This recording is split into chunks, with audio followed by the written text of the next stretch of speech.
The Book of Baruch, a journey of hope. The sun sets over the shattered city of Jerusalem, casting long shadows across the ruins. Its once glorious walls are now reduced to rubble, and the air is thick with dust. The cries of the exiled echo through the desolate streets.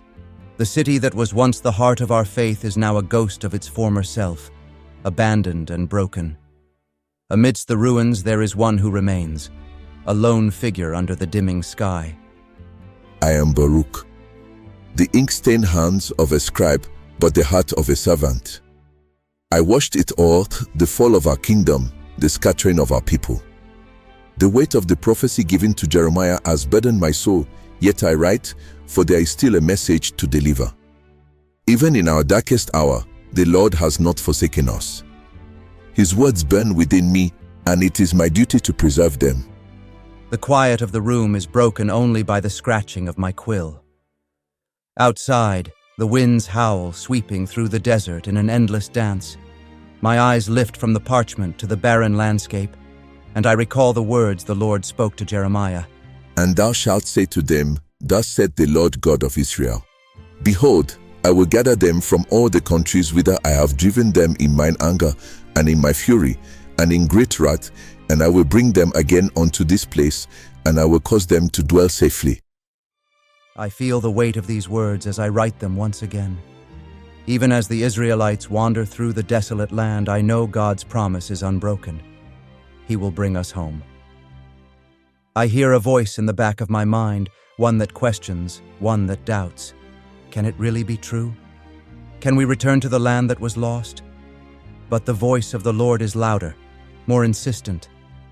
For I know the thoughts that I think toward you, saith the Lord, thoughts of peace and not of evil, to give you an expected end. These words still my troubled heart. I glance down at the parchment, where the ink of the prophecy flows like the river of God's will, steady and unyielding.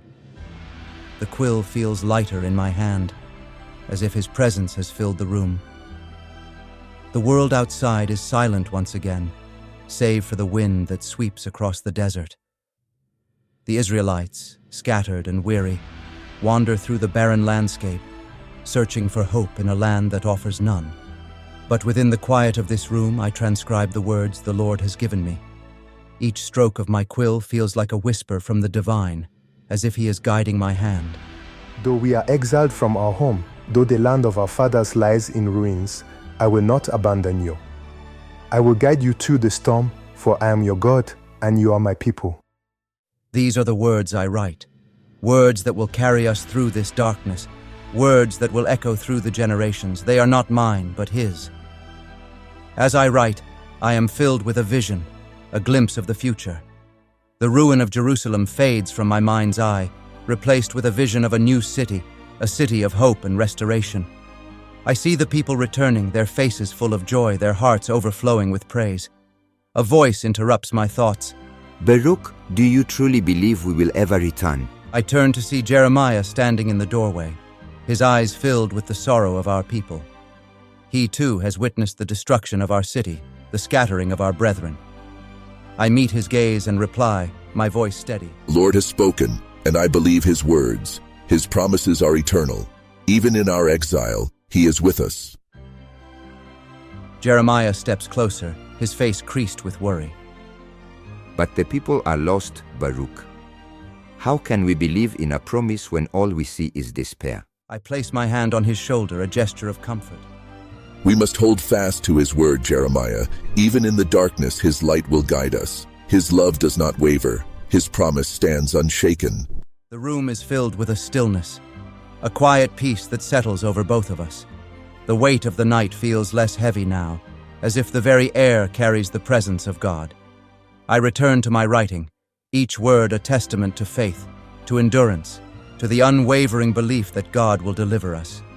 I write of the land restored, of the people reunited. For I will restore health unto thee, and I will heal thee of thy wounds, saith the Lord, because they called thee an outcast, saying, This is Zion, whom no man seeketh after. I pause, letting the words sink in. Even now, as the winds howl and the storm breaks, His words endure. I offer this scroll, not just a record of destruction, but a promise of hope. The Book of Baruch is not just prophecy. It is a testament to faith, to endurance, to the unwavering belief that God will deliver us. Jeremiah stands beside me, silent, but I can feel the strength in his presence. We both know the road ahead will not be easy, but we also know that God's promises endure. Even now, as the winds howl and the storm breaks, His words endure. And I will continue to write them,